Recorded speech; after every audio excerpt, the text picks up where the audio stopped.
Bismillahirrahmanirrahim. Assalamualaikum warahmatullahi wabarakatuh. Bismillahirrahmanirrahim. Alhamdulillahirabbil alamin wa sallallahu ala sayyidina Muhammadin wa ala alihi wa sahbihi ajma'in. Rabbi shrah li sadri wa yassir li amri wahlul 'uqdatam min lisani yafqahu qawli. Rabbi yassir wa la tu'assir wa taqim lana bil khair. Allahumma iftah 'alaina futuhat 'alamin. Amin ya rabbal alamin. Amma ba'd, alhamdulillah rabbil alamin. Puji syukur kepada Allah Subhanahu wa taala yang mengumpulkan kita di sini. Tadi pagi saya ngisi di Masjid Al-Amin bersama Syekh Amr dari Mesir. Malamnya ditakdir oleh Allah Subhanahu wa taala, ditelepon oleh Ustaz Khalil, katanya Kiai Hamid berhalangan, sehingga saya diminta untuk mengisi. Mudah-mudahan walaupun bukan Kiai Hamid ya, mudah-mudahan kita mendapatkan barokahnya Kiai Hamid ya. Tidak kurang apa yang kita dapat pada malam hari ini. Baik, kita akan terus membaca kitab At-Tibyan ini yang dikarang oleh ulama bernama Imam Nawawi. Kita mengenal sedikit Al-Imam An-Nawawi. Imam Nawawi ini, kalau negara sekarang tempat tinggal beliau itu adalah negara Syria, Damaskus, Syria. Itu adalah tempatnya Al-Imam An-Nawawi. Seorang ulama yang sangat produktif, banyak kitabnya. Bahkan kitab beliau itu adalah kitab yang paling banyak ditulis setelah Al-Quran. Jadi Al-Quran itu adalah kitab paling banyak ditulis di dunia. Nomor 2-nya adalah kitab karangan beliau, yaitu kitab Riyadhus Shalihin, kitab dalam bidang hadis karangan Imam Nawawi, dan paling banyak dicetak. Insya Allah kalau orang Islam selain mempunyai Al-Quran, mempunyai kitab Riyadhus Shalihin dalam bidang hadis. Imam Nawawi ini walaupun banyak karangan kitabnya, saya mendengar dari Syekh Ali Jum'ah dari Mesir itu, orangnya bukan kemudian tinggi besar, wibawa begitu ya. Orangnya itu kecil dan kurus, karena beliau makannya itu sedikit dan setiap hari hanya duduk belajar ilmu, tidak menikah dan meninggal di usia muda. Jadi Imam Nawawi termasuk imam yang kemudian tidak menikah sampai akhir hayatnya, lebih sibuk untuk mencari ilmu. Walaupun tidak menikah, tapi akhirnya meninggalkan bagi kita karangan yang sangat banyak, termasuk daripada kitab At-Tibyan fi Adabi Hamalatul Quran. Baik, itu sekilas tentang Al-Imam Nawawi, seorang ulama besar yang sampai sekarang karyanya kita baca, termasuk kitab At-Tibyan fi Adabi Hamalatul Quran. Kita lanjutkan membaca kitab beliau. Bismillahirrahmanirrahim. Qala al-musannifu rahimahullahu ta'ala wa nafa'na bihi wa bi ulumihi wa amaddana bi madadihi wa hafadha alaina bi barakatihi wa asrarihi fid dharain amin. Wa 'anil imamain al-jalilain Abi Hanifah wa Syafi'i rahimahumullah ta'ala qala illam yakun al-ulama awliya Allah falaysa lillahi wali. Diriwayatkan dari dua imam yang mulia, yaitu Imam Abu Hanifah. Imam Abu Hanifah ini adalah seorang imam pendiri madhab Hanafi. Madhab Hanafi ini sekarang banyak di negara Turki. Di antara ciri madhab Hanafi, kalau kita dalam madhab Syafi'i membaca amin itu kita baca jahr, kita baca dengan suara lantang. Ghairil maghdubi alaihim waladdallin. Dalam surah berjamaah maka semuanya bilang amin, jahr, bacanya keras. Tapi dalam madhab Hanafi bacanya itu sir, bacanya itu pelan. Ghairil maghdubi alaihim waladdallin. Maka makmumnya bilang amin gitu, dalam hatinya saja. Makanya kalau nanti Anda pergi ke negara-negara ini sholat Jumat, maka jangan membaca jahr, karena akan dilihat satu masjid. Negara apa saja? Di antaranya adalah negara Turki, negara India, itu di sana banyak mazhab Hanafi ya. Di antaranya seperti ini. Ada orang Indonesia karena terbiasa Indonesia sholat di Turki gitu ya, sholat Jumat ghairil maghdubi alaihim waladdallin, dia baca amin sendirian, yang lain tidak ada yang baca. Nah, ini madhab Hanafi. Itulah macam-macam madhab ya. Apalagi nanti kalau kita diberikan rezeki oleh Allah bisa pergi ke Mekah, Madinah, itu semakin kita lihat ibadah, tata cara ibadah orang lain yang macam-macam karena dari banyak madhab. Itu Imam Abu Hanifah. Kemudian Al-Imam Asy-Syafi'i, ini dari beliau. Imam Syafi'i adalah imam kita. Beliau ini lahir di Gaza. Imam Syafi'i madhab yang mayoritas di Indonesia, beliau asli Gaza. Gaza yang sekarang diserang oleh Israel. Jadi lahirnya di Gaza. Dari Gaza beliau pindah ke Irak, Baghdad itu. Dari Irak beliau pindah terakhir di Mesir dan akhirnya meninggal di Mesir. Kuburannya sampai sekarang ada di Mesir. Jadi kalau Anda ingin mengunjungi ziarah kepada makam Imam Syafi'i, sekarang beliau kuburannya ada di negara Mesir ya. Ini Imam Syafi'i, imam madhab kita. Rahimahumallah, semoga Allah merahmati keduanya. Apa kata Imam Abu Hanifah dan Imam Syafi'i? Illam yakun al ulama awliyaullah falaysa lillahi wali. Jika bukan ulama itu adalah wali-walinya Allah, maka Allah tidak akan punya wali. Jadi kan kita kemarin berbicara tentang pentingnya kita menghormati para ulama. Maka disebutkan wali itu kalau bukan ulama siapa lagi? Nah, maka yang paling dekat kalau kita ingin mencari wali adalah ulama-ulama daripada Allah Subhanahu wa taala. Qala al-Imam al-Hafidh Abdul Qasim Ibnu Asakir rahimahullah, berkata Imam al-Hafidh Abdul Qasim Ibnu Asakir rahimahumullah, "I'lam ya akhi, waffaqana Allah wa iyyaka limardhatih." I'lam ya akhi, ketahuilah wahai saudaraku, waffaqana Allah wa iyyaka limardhatih, semoga Allah memberikan taufik kepada kita dan pada kalian untuk keridhaannya.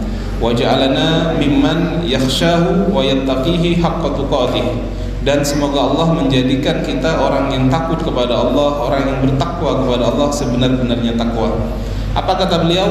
Anna luhumal ulama masmumah, sesungguhnya dagingnya ulama itu masmumah, adalah beracun. Wa adatullah fi hadki astari muntaqasihim ma'lumah, dan adatnya Allah, kebiasaannya Allah di dalam menyingkap rahasia orang yang mengejek mereka, orang yang mencela mereka, ma'lumatun, adalah diketahui.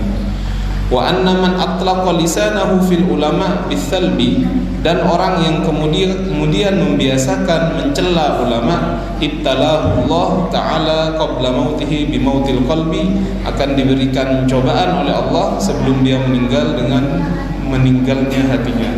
Falyahdharil ladzina yukhalifuna an amrihi an tusibahum fitnatun aw yusibahum adzabun alim, maka hendaklah kalian berhati-hati orang-orang yang tidak mengerjakan perintah daripada Rasulullah, akan mengena kepada kalian sebuah cobaan yang akan mengena kepada kalian azab yang sangat pedih. Dari yang kita baca ini artinya apa?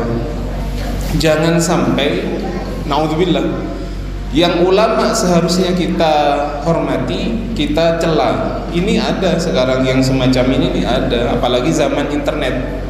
Saya gampang sekali baca itu, misalkan ketika yang viral sekarang ya, Gus Baha diundang oleh seorang habaib di Jakarta, namanya Habib Jindan.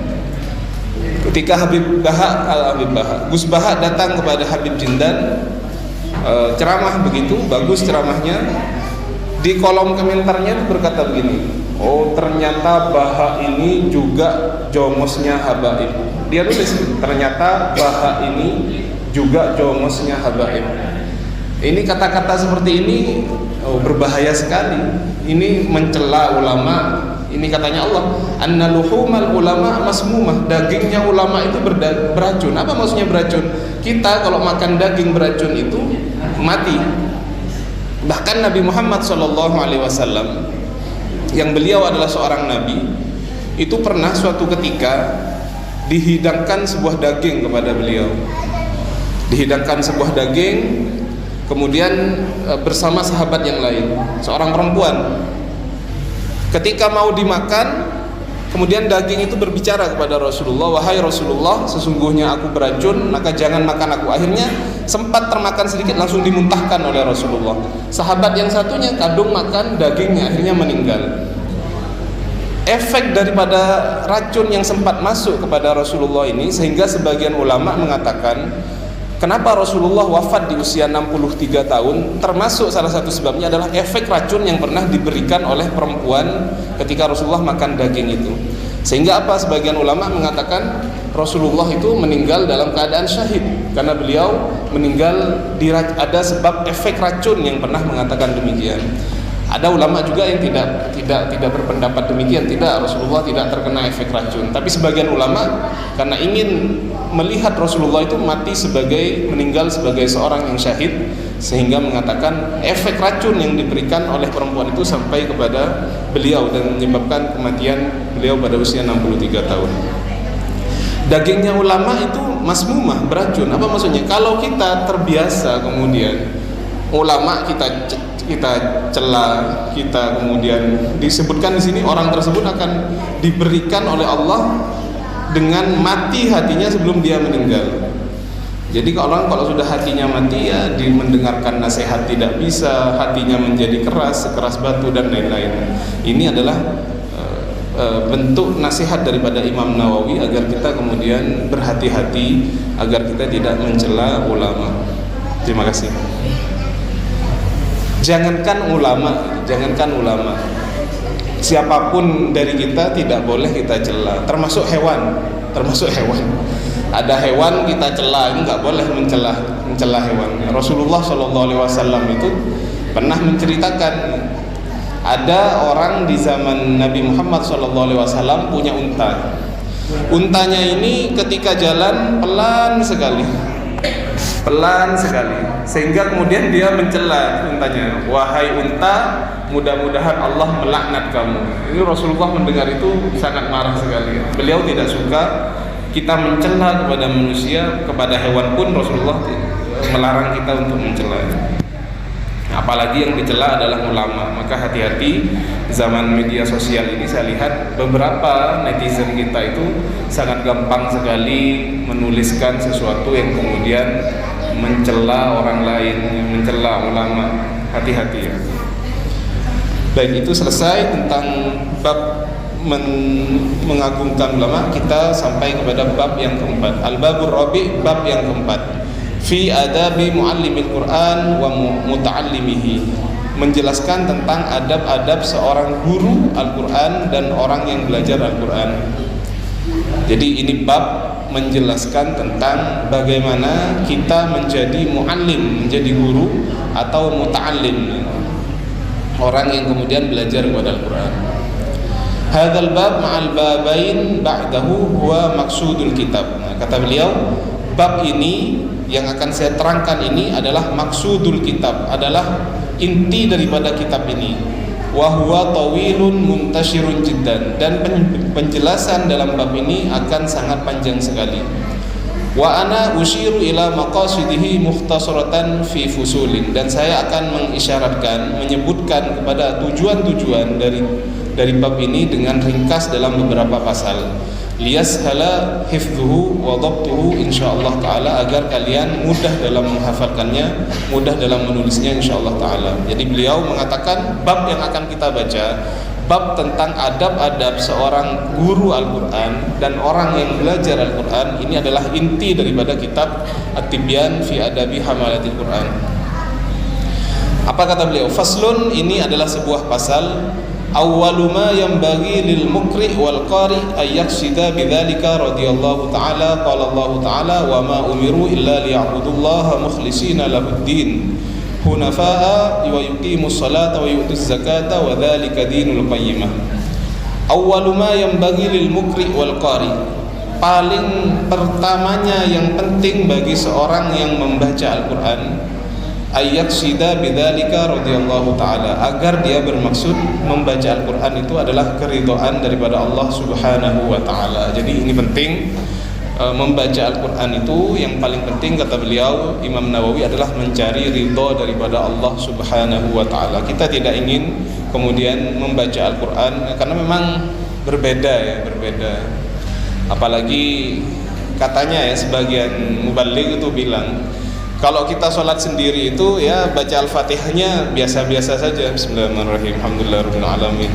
Tetapi ketika menjadi imam akhirnya agak dienak-enakan. Tapi menurut saya juga nggak ada masalah ya, karena kita ketika menjadi imam kan menjaga makmum agar kemudian mendapatkan bacaan yang fasih begitu ya. Jadi tidak salah juga ketika menjadi imam, bacaan itu memang harus dibaguskan. Malah yang repot kalau imamnya bacanya salah-salah.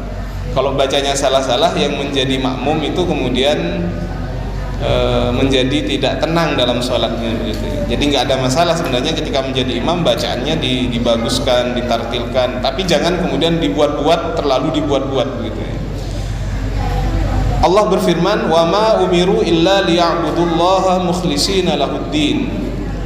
Kami tidak diperintahkan kecuali untuk menyembah Allah Subhanahu wa taala mukhlishina lahuddin, dengan ikhlas ya.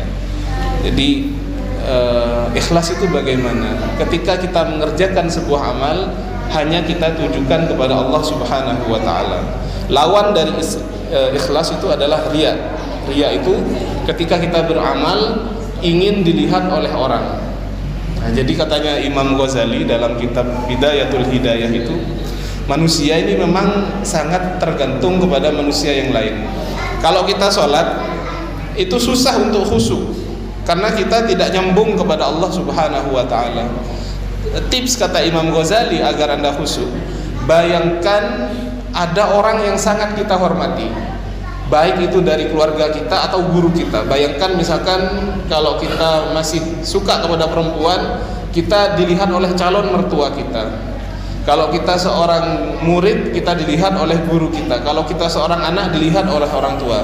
Kita sholat, bayangkan ada orang tua kita sedang melihat sholat kita. Maka kita akan sholat dengan sholat yang sangat bagus, khusyuk, diam gitu ya.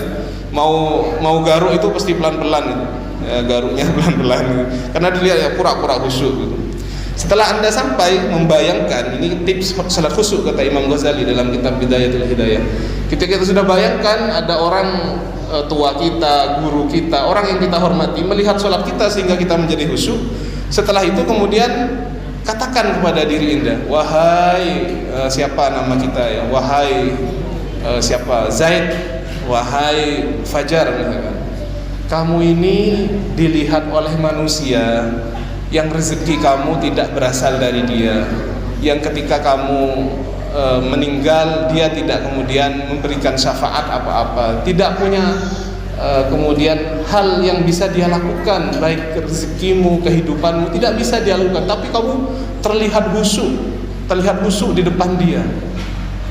Bagaimana kamu tidak bisa khusyuk di depan Allah Subhanahu wa ta'ala, yang kemudian kamu setiap hari diberi rezeki, yang hidupmu semuanya kemudian bergantung kepada Allah Subhanahu wa ta'ala, sehingga ketika kita berpikir seperti itu kita akan malu, ya Allah, masa saya sholat ini khusyuknya hanya ketika dilihat oleh orang tua kita. Kita bayangkan kenapa ketika enggak khusyuk saja dengan Allah Subhanahu wa ta'ala. Nah, jadi ini adalah salah satu tips khusyuk. Jadi penting untuk menghayalkan ada sesosok orang yang sangat kita hormati melihat kita sholat sehingga kita bisa khusyuk dalam sholat. Wa yuqimus shalah, dan orang-orang yang mengerjakan sholat, wa yu'tuz zakah, dan membayar zakat, wa dzalika dinul qayyimah. Jadi sering sekali dalam Al-Quran itu antara sholat dan zakat itu digabungkan. Aqimus shalah wa atuz zakah. Bayarlah, tegakkanlah sholat, bayarlah zakat. Kata ulama, kenapa kemudian sholat dan zakat ini sering digabungkan? Dikarenakan sholat itu hubungan kita dengan Allah, adapun zakat itu adalah bentuk kebaikan kita kepada umat muslim yang lain. Tapi kita tadi saya bahas zakat di Masjid Al-Amin itu ya. Kata Syekh Amr itu sebenarnya kita ini banyak yang gak wajib zakat. Kalau zakat mal itu kan punya harta minimal 85 gram emas 24 karat, sudah setahun kita pegang harta itu wajib dizakati. Tapi kita nggak punya harta seperti itu, tapi kata beliau kita masih bisa bersedekah ya. Jadi kalau kita nggak bisa bayar zakat mal itu, maka kita bersedekah ya. Banyak balanya kita sholat dan bersedekah kepada manusia. Dan salah satu Syekh Amr tuh sering bilang begini, saya melihat di Indonesia ini, orang Indonesia ini saling membantu satu sama lainnya.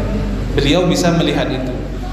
Ketika ditanya kepada saya, apakah benar seperti itu? Saya sudah orang Indonesia, saya tidak tahu apakah memang terjadi seperti itu. Tapi kata Syekh Amr, tidak sama kondisi di Mesir dan di Indonesia. Orang Indonesia itu lebih membantu kepada satu dengan yang lainnya.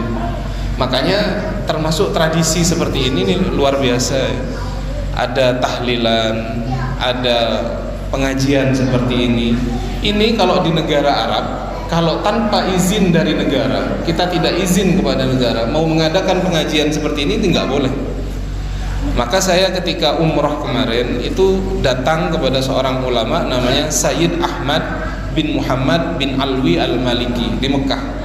Beliau adalah putra dari Sayyid Muhammad. Sayyid Muhammad ini adalah seorang dzurriyyah Rasulullah yang muridnya tersebar di Indonesia. Sekarang pondoknya dilanjutkan oleh namanya Sayyid Ahmad bin Muhammad bin Alwi al-Maliki. Itu tidak boleh mengumpulkan orang banyak di Mekah itu. Andaikan mengumpulkan orang banyak langsung didatangi oleh tentara, polisi, dibubarkan. Jadi beliau sudah tidak menerima tamu. Ketika saya ngetok pintu gerbang di pondoknya itu ditanya berapa orang, saya bilang 1 orang, silahkan masuk kalau 1 orang. Tapi kalau rame-rame sampai 1 bis ataupun itu pasti ditolak, karena beliau sedang bukan hanya beliau, tapi semua orang ulama di Saudi Arabia itu mendapatkan pengawasan dari negara, terutama di masa Pangeran Muhammad bin Salman. Jadi kalau ada perkumpulan seperti ini nggak minta izin langsung aja dibubarkan. Ini yang terjadi ini. Alhamdulillah di Indonesia ini tidak terjadi seperti itu. Maka kita mau pengajian, mau setiap hari pengajian, mau sholat 5 waktu pengajian, nggak ada masalah. Ini termasuk rahmat Allah terhadap orang Indonesia. Termasuk juga yang kita punya di Indonesia yang harus kita pertahankan adalah sosial di Indonesia itu sangat kuat. Buktinya apa? Ada acara tahlilan, pengajian, kumpul-kumpul seperti ini, sehingga ada kerekatan antara satu orang dan yang lainnya. Habis sholat kita bersalam-salaman. Sehingga kata Syekh Toha yang dari Mesir juga itu, di Indonesia ini luar biasa. Bukan hanya kita sholat memperbaiki hubungan dengan Allah Subhanahu wa Ta'ala, sehabis sholat juga bersalaman sama tetangga-tetangga kita. Kalau di negara Arab ya sudah, habis sholat ya zikir masing-masing, setelah itu pulang. Indonesia ini luar biasa, apa yang dibuat oleh ulama kita ini luar biasa. Bahkan mereka kagum terhadap apa yang terjadi di Indonesia ini. Jadi Allah Subhanahu wa Ta'ala sering kemudian setelah perintah sholat mengikutinya dengan perintah zakat agar kita sering bersedekah ya. Sedekah ini penting sekali ya. Jadi ada sebuah hadis dari baginda Rasulullah SAW, ada 2 orang malaikat yang selalu turun ke bumi ini mendoakan orang-orang yang bersedekah. Allahumma a'ti kulla munfikin khalafa. Ya Allah, berikanlah orang yang bersedekah itu ganti. Wa'ti kulla mumsikin talafa. Tetapi berikanlah kerusakan bagi orang yang menggenggam hartanya. Makanya zakat itu makna dari lugawinya, makna bahasanya itu an-numu. Dia bertambah. Semakin Anda keluarkan, maka harta yang tersisa itu semakin berkah, semakin ini Indonesia banget ya. Indonesia di sini kita kan sedikit-sedikit hari Jumat mengeluarkan makanan, acara tahlilan ada makanan.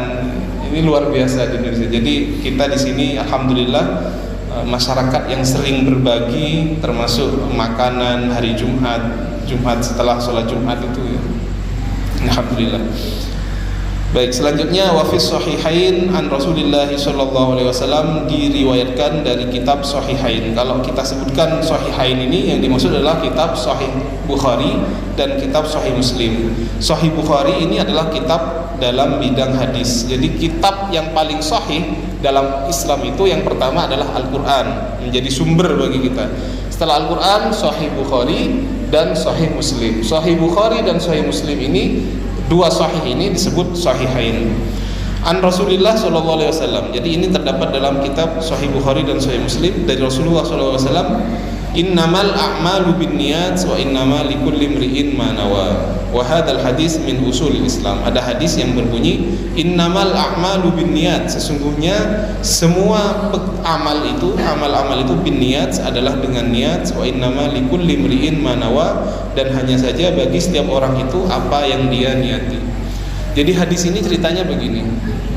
Ketika Rasulullah SAW diperintahkan oleh Allah Subhanahu Wa Taala untuk hijrah dari Mekah ke Madinah, ada satu orang, ini namanya Muhajir Ummu Qais. Muhajir Ummu Qais ini tidak mau hijrah kecuali dijanjikan oleh calon istrinya, kamu tidak bisa menikahi saya kecuali kamu hijrah ke Madinah. Padahal pada waktu itu Rasulullah dan para sahabat hijrah dari Mekah ke Madinah itu dikarenakan di Mekah sudah tidak ada jalan bagi Rasulullah untuk berdakwah Islam, sehingga mereka berpindah dari Mekah ke Madinah. Tapi satu orang ini yang bernama Muhajir Ummu Qais ini dari Mekah ke Madinah ini bukan karena dia ingin menyelamatkan agamanya, karena ada perempuan bilang, kamu kalau nggak hijrah dari Mekah ke Madinah, saya nggak mau jadi istri kamu, katanya. Akhirnya dia disebut Muhajir Ummu Qais, orang yang berhijrah gara-gara Ummu Qais. Ummu Qais ini calon istrinya. Apa kata baginda Rasulullah? Orang hijrah itu enggak semuanya motifnya motif agama. Ada yang hijrah dari Mekah ke Madinah tapi motifnya perempuan, yaitu Muhajir Ummu Qais. Makanya dikatakan innamal a'malu binniyat. Maka setiap amal itu tergantung niatnya. Nah, makanya niat ini posisinya penting dalam agama Islam. Maka keseharian kita yang sebenarnya itu adalah perkara mubah, itu bisa kemudian menjadi ladang pahala kalau kita niatkan dengan baik. Misalkan sarapan pagi, itu kebanyakan kita tidak berniat apa-apa, ya baca doa bismillahirrahmanirrahim sudah sarapan. Tapi misalkan saya sarapan pagi ini agar saya menjadi kuat untuk bekerja dan uangnya saya nafkahkan untuk keluarga saya, maka itu pahalanya berlipat-lipat. Saya makan ini agar saya bisa kuat dalam beribadah untuk sholat kepada Allah. Makanya perkara mubah kalau diniati dengan niat yang semacam itu, maka akan berlipat-lipat pahala yang datang. Termasuk juga nikah, ya, nikah. Makanya ulama itu ketika dia sebelum nikah dikatakan, kalau ulama mau menikah bukan hanya kemudian untuk menyalurkan hasrat biologisnya. Ketika menikah dia akan menulis, saya menikah ini untuk begini, menurunkan keturunan yang soleh, untuk agar saya tidak melihat perempuan begini, ditulis semua itu. Jadi banyak niat sehingga kita mendapatkan banyak pahala. Jadi hadis ini dikatakan hadis min usulil Islam, penting sekali ya menjaga niat. Karena ada di zaman Rasulullah itu orang yang meninggal syahid di jalan Allah Subhanahu wa taala. Dia ikut perang, meninggal. Akhirnya dipuji oleh sahabat. Oh, bagus sekali ini, meninggal dalam keadaan syahid, pasti masuk surga. Katanya Rasulullah, belum tentu. Dia niatnya ikut perang ini untuk apa? Kalau dia niat misalnya saya ikut perang ini agar saya nanti kalau meninggal dikenal sebagai pahlawan, niatnya seperti itu sudah berkurang niatnya. Atau ketika dia masih hidup banyak kesalahan yang dia lakukan kepada manusia yang lain. Makanya tidak kemudian dibetulkan oleh Rasulullah ketika ada orang yang meninggal dalam peperangan, dipastikan orang tersebut husnul khotimah atau memperoleh gelar syahid. Baik, jadi pentingnya niat ya. Termasuk kita di masjid hari ini, kita niatnya bisa macam-macam. Yang pertama kita niat mencari ilmu, mendengarkan nasihat-nasihat Imam Nawawi. Yang kedua bisa kita kumpulkan juga niat i'tikaf, nawaitul i'tikaf fi hadzal majlis lillahi ta'ala. Saya niat i'tikaf di masjid ini lillahi ta'ala. Maka i'tikafnya dapat pahala, mencari ilmunya dapat pahala. Baik, selanjutnya warawaina an Ibni Abbasin radhiyallahu anhuma, dan telah meriwayatkan kepada kami dari sahabat Ibnu Abbas radhiyallahu anhuma, semoga Allah meridhai keduanya, qala, beliau berkata, innama yahfadur rajul ala qadri niyatihi wa an ghairihi, innama yu'ta an-nasu ala qadri niyatihim. Innama yahfadhu ar-rajul ala qadri niyati. Innama hanya saja yuhfadhu dijaga ar-rajul seseorang ala qadri niyatihi, tergantung daripada niatnya, wa an ghairihi, dan dari selainnya. Innama yu'ta an-nas, sesungguhnya diberikan manusia itu ala qadri niyatihim, sesuai dengan kadar niat-niat mereka. Jadi Ibnu Abbas ini seorang ulama dari kalangan sahabat Nabi. Ini mengatakan bahwasanya seseorang itu tergantung pada niatnya, sesuai apa yang dia niati, dan manusia itu diberikan pahala sesuai dengan niatnya. Warwaina anil Ustadz Abil Qasim Al-Qushairi, dan meriwayatkan kepada kita dari Ustadz Abil Qasim Al-Qushairi rahimahullahu taala, semoga Allah merahmatinya. Qala, beliau berkata, al-ikhlasu ifradul haqqi fit ta'ati bil qasdi. Al-ikhlas, ikhlas itu ifradul haqqi, adalah menunggalkan kebenaran atau mengesahkan kebenaran fit ta'ati bil qasdi, dalam ketaatan dengan tujuan. Wa huwa ayyurida bi ta'atihi at-taqarruba ila Allah taala. Wa huwa, dan ikhlas itu ayyurida bi ta'atihi, dia ingin dengan taatnya itu at-taqarruba ila Allah, mendekatkan diri kepada Allah taala. Duna syai'in akhar, bukanlah sesuatu yang lain. Min tasannu'in li makhluqin, dari berbuat-buat atau sesuatu yang dibuat-buat, li makhluqin, bagi makhluknya Allah. Au iktisabi mahmadatin indan nas, atau memperoleh pujian dari manusia. Au mahabbati madhin minal khalqi, atau dia suka untuk mendapatkan pujian daripada orang lain. Au makna minal ma'ani siwa taqarruba ila Allah taala, atau makna-makna yang lain kecuali bertakarrub kepada Allah taala. Qala wa yasihu ayyuqal, dan boleh dikatakan al-ikhlas tasfiyatul fi'li an mulahadzatil makhluqin, adalah membersihkan pekerjaan itu dari mulahadzah makhluqin. Ini berbicara tentang ikhlas. Jadi tadi dikatakan ikhlas itu adalah bagaimana kita bisa membersihkan semua niat-niat kita itu dari makhluknya Allah, tapi tujuan kita hanya taqarrub ilallah ta'ala. Ketika kita sholat, tidak ada niat lain kecuali mendekat kepada Allah subhanahu. Tapi ikhlas ini ada yang kemudian disalahartikan. Sebagian orang begini, oh saya nggak mau sholat berjamaah di masjid, takut riya, takut kemudian tidak ikhlas. Saya nggak mau baca Quran, nanti tidak ikhlas, riya. Karena kalau sudah nggak ikhlas, nggak ada pahalanya. Maka kata ulama, orang yang meninggalkan perkara soleh, perkara ibadah, dikarenakan takut riya, itulah riya yang sebenarnya. Bagaimana caranya? Kalau Anda baca Quran takut riya, paksa.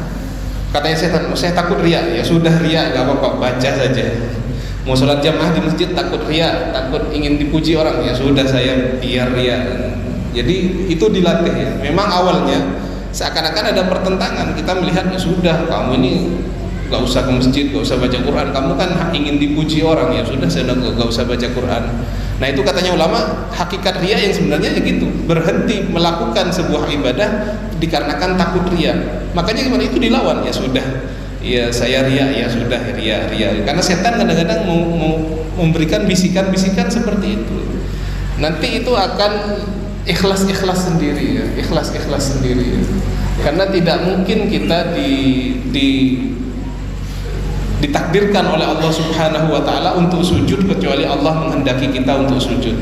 Makanya riya ini tidak boleh menjadi alasan penghalang dari kita, dikarenakan takut riya, takut mendapat pujian dari orang, takut tidak ikhlas kepada Allah Subhanahu wa taala, sehingga kita berhenti untuk melakukan amal-amal soleh. Jadi jangan sampai tidak membaca Al-Quran karena takut riya, kita tidak hadir ke masjid karena takut riya, dan hal-hal yang lain.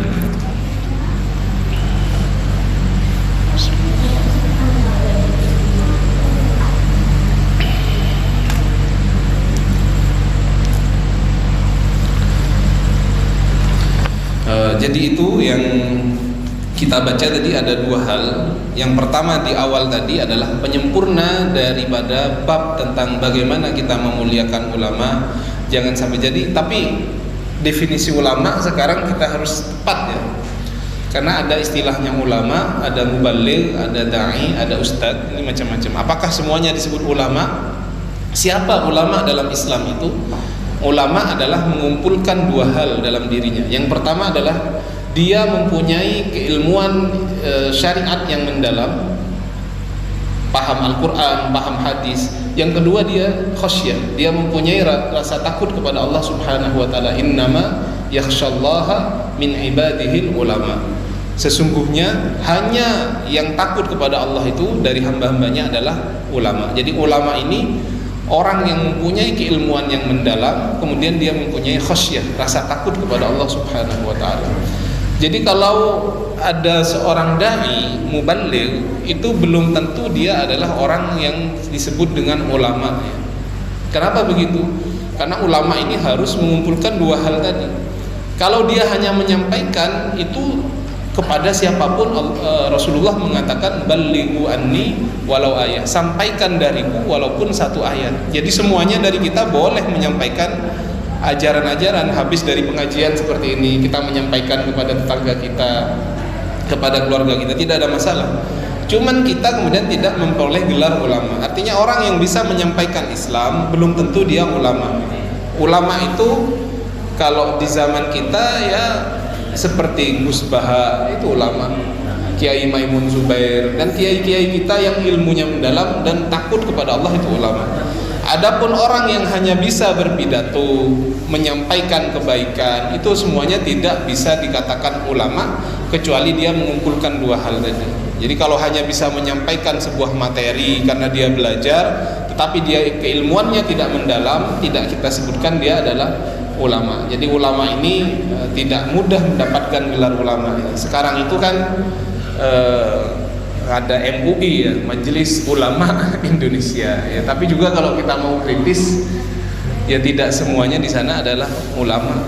Karena kalau ulama, bahkan seorang alim ya bilang begini, jangan orang yang nggak bisa bahasa Arab dibilang itu nggak punya bagian dalam ilmu. Orang yang nggak ngerti bahasa Arab itu jangan harap punya bagian dari ilmu keislaman. Tapi di MUI sekarang ya ada juga anggotanya yang kemudian tidak bisa bahasa Arab mungkin begitu. Nah itu mungkin karena ada keilmuan yang lain yang dia kuasai, tapi bukan kemudian gara-gara anggota MUI dikatakan ulama gitu. Apalagi MUI kan ormas gitu ya, bukan ulama yang diakui otoritasnya bahwasanya dia memang seorang ulama yang mumpuni keilmuannya. Adapun ustadz itu hanya orang yang mengajarkan Islam, mengajarkan Al-Quran, itu ustadz seperti itu. Tapi ulama ini besar ya, tidak gampang. Adapun gelar-gelar di Indonesia seperti kiai itu memang bermacam-macam. Ada yang kemudian kiai itu benar-benar, kalau dulu kiai itu benar-benar alim, tidak punya gelar kiai ketika dia bukan ulama. Tetapi sekarang kiai ini mungkin sudah, kiai sendiri bilang sudah menurun. Tidak semua kiai sekarang seperti kiai dulu. Kalau kiai dulu ya ilmunya mendalam, rasa khasyahnya, takut kepada Allah Subhanahu wa taala, sangat takut. Jadi jangan sampai kita tertipu dengan kata-kata ulama. Kita harus lihat orangnya, apakah benar dia mendapat pengakuan dari ulama yang lain tentang keilmuannya, kemudian dia seorang yang takut kepada Allah Subhanahu wa taala ya. Jadi muballigh, ustadz itu tidak kita masukkan ke dalam ulama, tapi kita katakan dia adalah orang yang mengerti Islam sekedar pengetahuannya saja. Adapun ulama ini pengetahuannya luas. Kemudian yang kedua tadi kita jelaskan tentang bagaimana adab menjadi seorang muallimil Quran. Yang paling penting di sini adalah bagaimana kita bisa ikhlas kepada Allah Subhanahu wa taala dan memperbaiki niat kita. Jadi niat kita hadir ke majelis ini nawaitu ta'allum wa ta'lim. Saya niat untuk ta'allum, belajar, wa ta'lim, dan memberikan pengajaran begitu. Demikian yang bisa saya sampaikan pada kesempatan kali ini tentang larangan atau tidak bolehnya kita mencela ulama dan adab kita dalam belajar Al-Quran, yaitu harus ikhlas karena Allah Subhanahu wa ta'ala. Kalau ada dari penyampaian saya yang perlu dipertanyakan dan saya bisa menjawab, insya Allah saya jawab. Saya persilakan kalau ada yang mau dipertanyakan.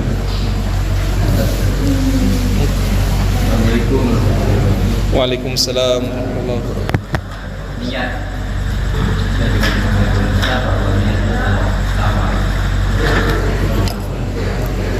karena niat kita itu hanya ingin menebus dosa, karena kita itu banyak dosanya.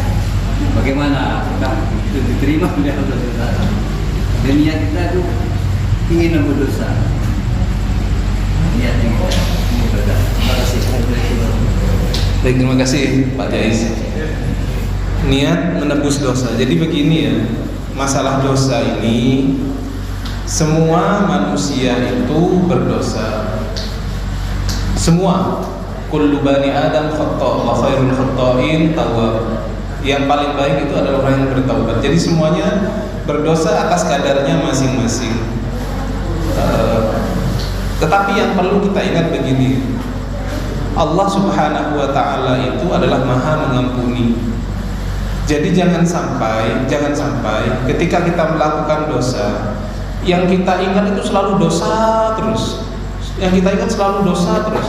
Kita pernah sholat itu kita lupa. Itu jangan sampai. Kenapa? Kalau kita ingat dosa terus itu bahaya. Seakan-akan kita ini ya berdosa terus dan menyalahkan diri kita pribadi. Maka yang penting juga, selain kita belajar memaafkan orang lain, kita juga memaafkan diri kita sendiri. Kita ini manusia biasa, penuh dengan kelemahan, sehingga kalau kita itu berdosa, kita juga memaafkan diri kita. Itu penting. Jadi artinya apa? Dosa itu boleh menjadi sebab kita beribadah. Saya ini banyak dosa, boleh, tapi jangan sampai kemudian itu ditaruh di hati, sehingga kemudian kita ingat dosa terus, lupa kalau sholat itu. Dari sholat satu ke sholat yang lain itu menghapus dosa. Dari sholat Jumat satu ke Jumat yang lain itu menghapus dosa. Artinya apa? Orang yang rajin sholat 5 waktu sebenarnya nggak punya dosa. Tanpa dia beristighfar sudah diampuni oleh Allah Subhanahu wa Ta'ala. Dalam sebuah hadis Rasulullah mengatakan, bisa kamu bayangkan di depan pintu rumah kalian ada sebuah sungai yang sangat bersih, dan kamu mandi 5 kali di sungai itu. Apakah tersisa kotoran dari tubuh kalian? Tidak, wahai Rasulullah, kami akan bersih. Begitu pun sholat 5 waktu. Sholat 5 waktu itu adalah membersihkan kalian dari dosa-dosa. Artinya orang yang sholat 5 waktu dia tidak punya dosa. Tentunya ini adalah dosa-dosa kecil. Dosa kecil. Dosa besar itu yang perlu taubat nasuha. Dosa besar itu apa? Berzina, membunuh, uququl walidain. Uququl walidain itu durhaka kepada orang tua, berani kepada orang tua, dosa besar. Dan dosa-dosa besar yang lain. Tapi kalau dosa kecil itu hilang dengan sholat. Setiap kita berwudu, tetesan wudu kita itu menghapus dosa. Makanya orang ya ini ceritanya ya nggak bisa ditiru, tapi ya jangan jadi alasan. Kan begini, ada orang yang suka duduk-duduk di perapatan, santri. Ketika ditanya, kenapa kamu duduk-duduk di perapatan ngeliatin perempuan-perempuan gitu, yang cantik-cantik? Oh ya nggak apa-apa lah, nanti saya wudhu dosanya sudah hilang. Ini orang ngelakuin dosa sudah tahu cara menghilang, tapi kita nggak ingin seperti itu. Tapi kadang-kadang juga begitu ya, ustadz, kiai itu ngerti gimana cara menghapus dosa, tapi orang awam itu kadang-kadang nggak paham. Makanya orang yang ngerti agama kadang-kadang ngerti dosa kecil ya dengan wudhu hilang, dengan sholat hilang, tapi bukan dalam rangka meremehkan dosa ya. Jangan sampai kita meremehkan dosa, tapi kita keseharian kita seperti itu. Apalagi di Indonesia, saya kalau keluar rumah itu ya paling tidak ngelihatnya udah macem-macem, karena kita naik sepeda motor harus lihat jalan.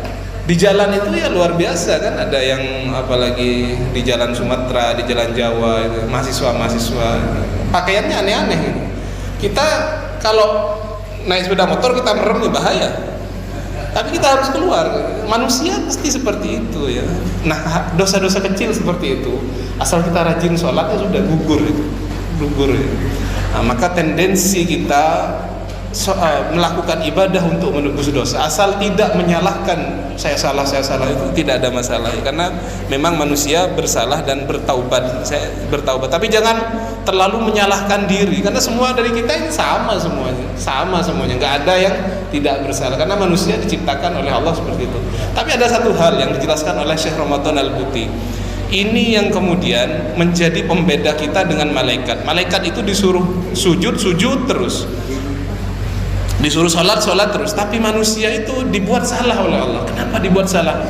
Ketika kita salah itu akhirnya ketika kita merasa, ya Allah, hamba ini lemah, ya Allah, kami melakukan kesalahan, ada rasa penyesalan. Dan itu katanya Syekh Buti, itu dahsyat luar biasa. Allah itu senang kepada hambanya yang mengakui dia banyak sholat, bermunajat kepada Allah, minta ampun, itu senang. Innallaha yuhibbut tawabin. Allah suka kepada orang-orang yang bertaubat kepadanya. Malaikat nggak bisa, ya Allah, karena malaikat sudah dibuat tanpa dosa, disuruh sholat terus. Makanya manusia itu ketika bisa berbuat taat lebih tinggi kedudukannya daripada malaikat gitu.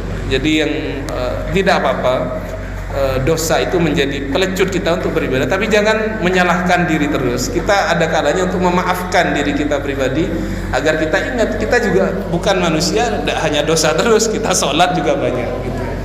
Jadi saya kira gitu Pak Jais. Nah, mungkin ada yang lain?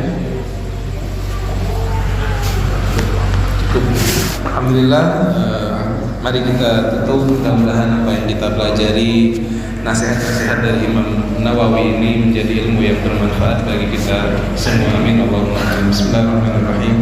Alhamdulillahirabbil alamin wa sallallahu ala sayyidina Muhammadin wa ala alihi wa sahbihi ajma'in. Allahumma anfa'na bima 'allamtana wa 'allimna ma yanfa'una wa zidna 'ilman nafi'a. Allahumma la tad'alna fi majlisina hadha dhanban illa ghafarta wa la hamman illa farajta wa la daynan illa qadayta wa la hajatan illa qadayta ya rabbal alamin. Rabbana atina fid dunya hasanah wa fil akhirati hasanah wa qina adzabannar. Wa sallallahu ala sayyidina Muhammadin wa ala alihi wa sahbihi wasallam. Subhana rabbika rabbil izzati amma yasifun wa salamun alal mursalin walhamdulillahi rabbil alamin. Bisirril Fatihah. Bismillahirrahmanirrahim. Alhamdulillahi rabbil alamin arrahmanir rahim maliki yaumiddin iyyaka na'budu wa iyyaka nasta'in ihdinas siratal mustaqim siratal ladzina an'amta 'alaihim ghairil maghdubi 'alaihim waladdallin amin. Assalamualaikum warahmatullahi wabarakatuh.